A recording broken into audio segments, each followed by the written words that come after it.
Hello planning meshers and welcome to yet another video.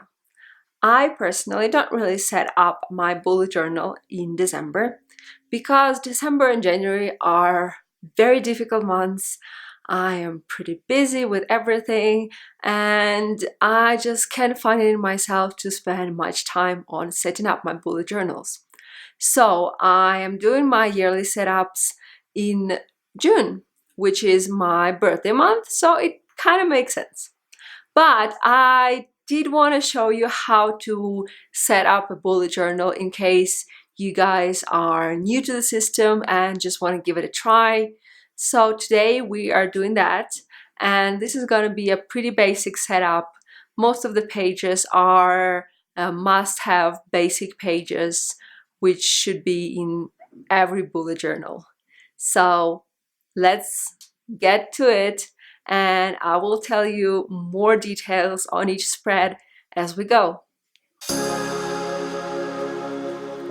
So for this setup, I am using a B5 Archer and Olive notebook, which is a perfect size because it's a little bit larger than the ordinary bullet journal notebooks, but they're also not as huge as an A4, for example. My notebook and all the other supplies will be linked in the description as always. So I start from a key page, and this is a basic page you should be starting for, because that's where you write all the signifiers that will help you to use rapid login and just write your information in a more efficient way.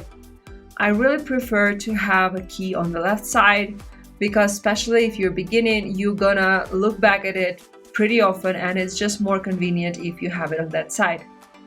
And then on the opposite side, I decided to create a little cover page, which is just number of current year. That's what I prefer to do for my cover pages because, I don't know, I feel like it's pretty easy and it's pretty useful when you look back that you have a year on the first page.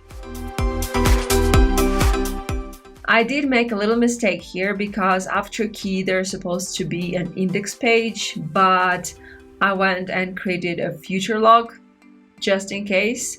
It goes key, index, future log, monthly, weekly. But anyways, I don't think it's a very big deal. So a future log is your place where you plan everything for the future. It's usually like holidays, birthdays, your vacations, any business trips, all the things that you already know will happen in the future, you write them here. So all the basic pages, as you see, I set up in black and white. That's simply because I feel like they need to be universal and not really connected to any certain theme. There are tons of different ways you can set up your future log. You don't even have to create it for a whole year, you can just create it for half a year. I will link all my blog posts in the description so you can check out if you want to learn more about each of these pages.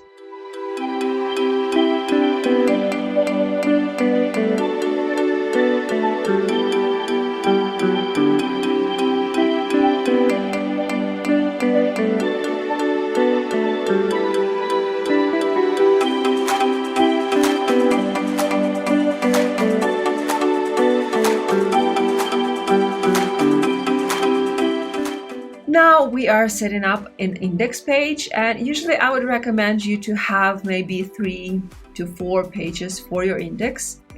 But here, because it's an example, I'm just creating a 1 page. However, because B5 notebook is larger than the usual one, I do have enough space to create 2 columns on one spread, so it should be enough for logging quite a lot of information. When you use index, be sure that the pages of your journal are numbered or that you number your pages as you go.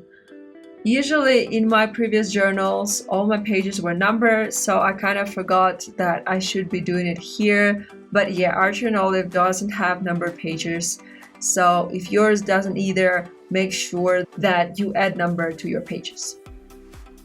The next spread is the goals, and this is not a must-have spread per se, but for me, I think it's a very important spread to have. Now, I divided goals into 3 parts. What's the goal, why I want to achieve it, and what's the action plan.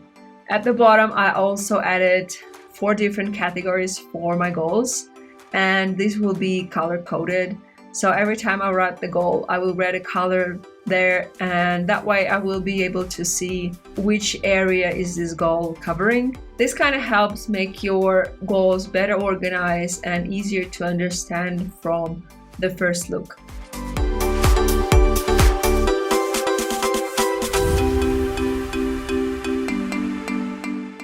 And now we are to monthly setup, and originally you just would go straight to a monthly log. However, I do like to create cover pages for all my monthlies. So this is the cover page for January. For this sample, I decided to go with a space theme since it's really something I wanted to do for a very long time. Now, the benefits of creating cover pages is, first of all, it's your space to be extra creative because cover page just has to have a name of a month. The rest is really up to you. And plus, it's a great way to kind of divide month from another month. Therefore, I always create cover pages for all my months, and it's really, really fun to play around with it.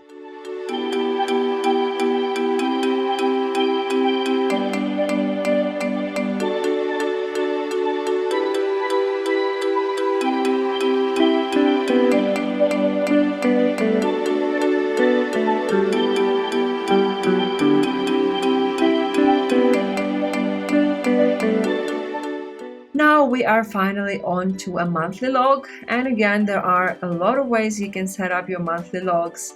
I found for me that a calendar view works the best. I think ever since I was a kid I kind of got programmed with a calendar view, so up until now it's still the easiest way for me to kind of have an overview of the whole month. And because it's a B5 notebook, I don't really need to create a huge calendar for 2 pages, just 1 page is enough. Also because usually I don't really have that many things to write in a monthly log. What you would usually write in your monthly log are the big things that happen during the month. So first of all, make sure you always look back to your future log and add to your monthly log all the events from there. But also write down here everything that you have planned for that month. Whatever appointments you have, meetups with friends, all the big things that you need to create an overview of the month, that's where you write it. And underneath there is space, and I left it for my monthly to-do list. Again, sometimes you might want to create a separate list if you really want to write all the things you have to do. For me, I prefer to write down only the main things I need to remember to do that month, so this little space is quite enough. Next spread I'm creating is a habit tracker, and this is not exactly a must-have spread. It's not in the original system.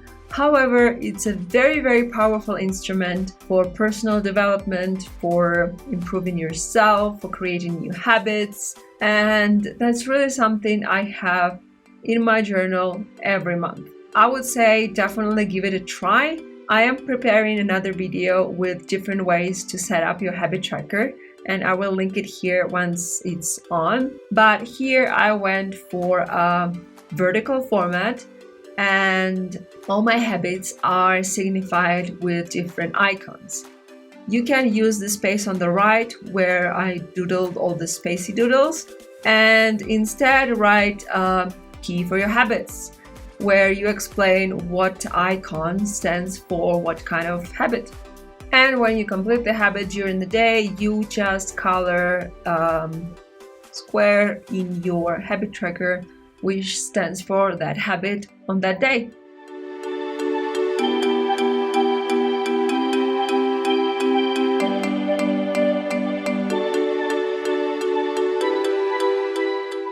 Now finally we are here setting up a weekly spread, and it might kind of feel a bit weird because I'm starting from a huge spread with goals. And here's the thing, you can actually create a separate spread for your monthly goals, and this is really something I am doing every month, but this is not it. This is part of a weekly spread. Now, I've been experimenting a lot with my weeklies and with the way I can make them work better for me. And I found that if I divide my to-do list by priorities and by different categories, I actually complete more tasks, and it really helps with my productivity. So by dividing your to-do list into different categories, you can see what are the important things and where are your priorities. Now, I write here goals because I prefer not to create a huge to-do list, but just write down a few things which are my goal for the week. Just the things that I definitely want to achieve. And maybe underneath it, I write a little bit more in detail on different little steps I would take to achieve it during the week. If you have more questions on different spreads, I'm leaving links in the description with blog posts covering in detail all the different pages and different ways to set them up. And I will see you in the next video. Keep bullet journaling and don't be a blob. Bye!